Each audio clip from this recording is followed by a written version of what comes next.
The film opens at a casino as many people gamble on a table. The announcer declares that the banker won.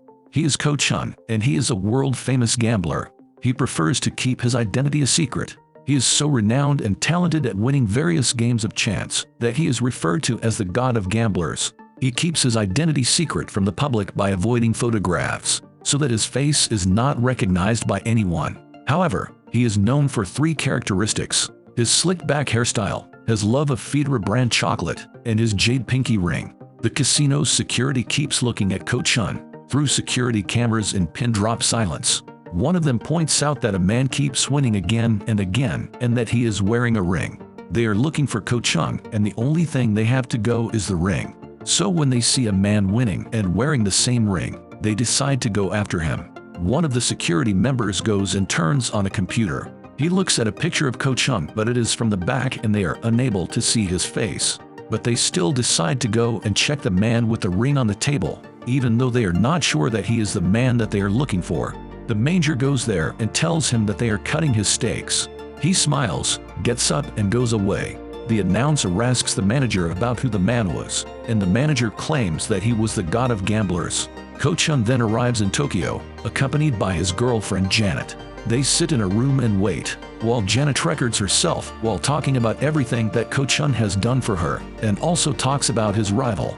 Soon enough, the wait ends when Ko Chun's assistant and cousin Ko Yi comes inside and enlightens him that everything is ready. Ko Chun is here for a match with Tanaka, the country's top-ranked gambler. He goes through a crowd of people and finally reaches the place where the match will take place. Ko Chun sits down with Ko Yi while his opponent sits down with a woman named Miss Kai. An old man begins the game, and even though the opponent is confident that he will win, the end results are against him. Ko Chun easily won the first match while intimidating the confident opponent. He gets chickened out and says that the woman with her, Miss Kai, will play for him in the second round. The referee agrees to this and Miss Kai comes forward. She sits down and takes off a part of her clothes, revealing a dragon tattoo as everyone gasps. In the second round, they have to shake 6 dice in a container and throw them out on the table. The one with the lowest points wins the game. Miss Kai takes all 6 dice in the container and starts to shake them very hard. While she is shaking them, Ko Chun keeps looking at it constantly and carefully. He then closes his eyes and starts to listen to the dice shaking in the container. Miss Kai hits the container on the table, and when she picks it up, it is revealed that all 6 of her dice are only 1s, meaning that she got the lowest point and that Ko Chun cannot beat that because Miss Kai got the lowest point. But Ko Chun has something else in his mind. She hands him over the cup, but he refuses to take it. He claims that he requires a much heavier and that the one she used is not very heavy. They bring him a new steel cup that is much heavier, just like he wanted. He takes the dice and starts to shake them much more intensely. Everyone knows that Miss Kai got the lowest score and that she will win. But when he strikes his cup down after the shake, he reveals that one of the dice is broken and he only has 5 dice. All of the 5 dice are 1s, meaning that he scored lower than her and won the game. Everyone is very impressed by this trick, and Tanaka also gives him respect because after he convincingly defeats Tanaka in games of mahjong and dice, Tanaka concedes defeat and asserts that Ko Chun really is God. Later on, Tanaka and Ko Chun have dinner together, and Tanaka gives him the money that he just lost to him in the game. Ko Chun obviously accepts as Ko Yi comes and takes away the money. But there is something that is bothering Tanaka, so he asks Chun to help him take revenge on Chan Kam Singakaya, the demon of gamblers, a famous Singaporean gambler who cheated Tanaka's father before driving him to suicide by besting Chan in a high-stakes poker match. Tanaka further adds that now he has a gambling competition with Chan in 3 weeks and he is not prepared for it and will lose the match. He elaborates that he is willing to pay $1 million if Ko Chun gambles with Chan and takes revenge. Ko Yi tells Ko Chun to think about it a little more before accepting, but before anything else could happen, Tanaka takes out a sharp knife and almost stabs himself in attempting suicide, but he is stopped by Ko Chun. Tanaka explains that Ko Chun refused, which is why he almost committed suicide. Ko Chun agrees to it and says that he will gamble against Chan. He takes the knife from his hands before merely asking for a box of chocolate as payment. In gratitude, Tanaka sends his bodyguard, a former Army of the Republic of Vietnam Special Forces operative named Dragon, to accompany Ko Chun for protection.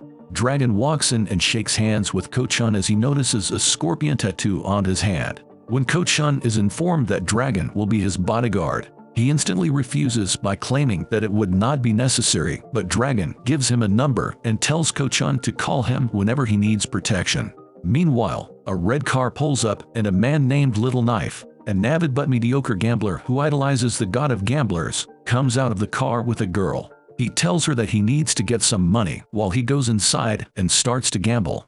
Things get heated and he starts to fight with the people he was gambling with, and as a result, they throw him outside as he falls on his own car. Then we once again see Ko Chun, who is going in his car with Janet. He is still eating chocolate as she tells him to stop eating unhealthy amounts of chocolate and stop gambling. But the two start to make out, which makes the driver uncomfortable, so they stop.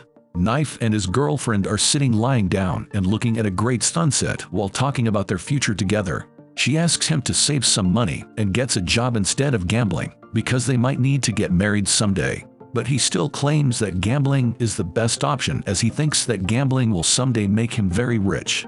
Both of them decide to go down the road for a walk and they start to talk while walking. But they come across an Indian neighbor who has two dogs that keep barking at them. The Indian tells them that the road is a private property and that they cannot freely walk around here. They try to convince, but he just keeps telling them to leave. Knife is very annoyed by him, and later on, as a practical joke, he decides to set out a trap for the Indian man because he wants to take revenge on him. Knife takes man with him, and with his help, they make the trap. On the other hand, we see a man named Croc playing a very high-stakes poker game that he is losing, and Ko Chun is sitting behind him, eating chocolate. He sees that Croc is losing terribly, so he goes closer and announces that they are leaving because they need to go somewhere. Croc does not agree at first because his ego does not let him leave the game in which he was losing millions. But Ko Chun manages to convince him to leave, but his opponent provokes Croc by saying that he is leaving because he cannot afford to lose. This hurts his ego even more, but Ko Chun still stops him from playing, but the opponent insults them some more, and this time, Ko Chun gets angry.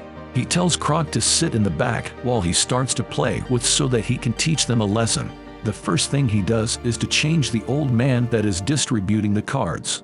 Ko Chun speculates that the man that is distributing the cards is on their side, which is why Croc was losing and why they are so confident about playing. He announces that he will change the man as the rest of the people agree on this. Once he asks Ko Chun for their permission, he sees a very young and pretty waitress and he calls her. He asks her to distribute the cards, but she explains that she does not know how to do this kind of thing. Ko Chun makes a point by saying that the girl does not know anything about distributing cards, which is why she will not be able to favor anyone and will simply distribute cards without any cheating.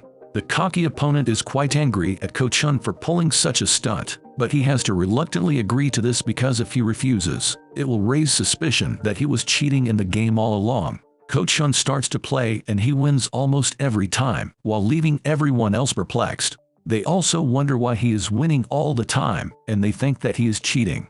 Everyone, one by one, stops playing and quits, while Ko Chun now insults them. However, they end everything and tell Ko Chun to leave. He then travels by train where he gets attacked. After the fight on a train between Ko Chun, Dragon, and henchmen sent by one of Ko Chun's rivals, Ko happens to accidentally stumble into Knife's trap. Ko falls down a hill, hitting his head, and subsequently suffers from amnesia and regresses to a childlike state. Knife, not knowing who the unnamed stranger is, takes him in and names him Chocolate due to the man's seemingly obsessive love for the candy. Initially, Knife is impatient with Chocolate's childish innocence and often yells at him, but soon recognizes that Chocolate has innate gambling talent and begins to exploit his abilities in local poker games and gambling dens. As time passes, Knife comes to care for Chocolate and seeks to find a way to restore his memory. Back at Ko Chun's mansion, it is revealed that Janet has been searching for Chun for 10 days to no avail. Ko Yi, who is jealous of Chun's success and wealth, makes advances on her, which she rejects. Finally, while attempting to rape her, Yi accidentally knocks Janet off the balcony, killing her. He discovers that she has been recording what has been transpiring and proceeds to burn the tape. Later, Yi allies himself with Chan Kam Sing and Ko Chun's other rival, and they send assassins to find and kill Chun. Eventually, the assassins find Chun, Knife, and their friends and attempt to kill them, but Dragon arrives to protect them after tracking Chun down. A fierce shootout ensues in a shopping center, in which Knife saves Chun from an attempt on his life by Ko Yi. During the fight, Dragon is wounded, causing Chun to snap out of his child persona briefly to kill the rest of the assailants. However, after regressing back to his childlike state, Chun becomes horrified at the carnage and runs out into the street where he is struck by a vehicle. Chun awakens in the hospital with his regular persona, but no memory of the events or people he met after the fight. He is informed by Ko Yi, who is feigning loyalty, that Janet had killed herself. Knife arrives and attempts to warn Chun of Ko Yi's treachery, but Yi has Knife thrown out. Later, Ko Yi gives Chan Kam Sing special eyeglasses that will allow him to cheat during his upcoming poker match with Chun by reading invisible markings on the cards. Chun, Yi, Tanaka, and Dragon arrive on Chan Kam Sing's yacht for the climactic game of 5-card stud. Knife, having sneaked onto the boat, again attempts to warn Chun of the danger he is in. Chun agrees to hear Knife out later, but admonishes him not to interfere with the poker game. With his ability to see the markings on the cards, Chan Kam Sing dominates the first 2 rounds. After losing all of Tanaka's money, Ko Chun puts up his entire personal portfolio of wealth and holdings against Chan's wealth. Chan, using his glasses to see that Ko Chun has an inferior hand, agrees, showing his cards and gloating over his victory. Ko Chun, in turn, reveals that he actually has the superior hand and has won the game, having secretly altered the markings of the deck and using special contact lenses to read them. Subsequently, Ko Chun tricks Chan Kam Sing into shooting Ko Yi. As Yi lies dying, Chun drops Janet's tape, which actually never finished burning, onto his body. Ko Chun then departs without speaking to Knife as police arrive to take Chan into custody for murder. Much to the latter's dismay, Ko Chun later surprises Knife at his home and reveals that he remembered Knife in the hospital and knew about Ko Yi's betrayal all along, but had to feign ignorance to execute his plan properly. He promises to make it up to Knife by taking him to Las Vegas as his gambling partner.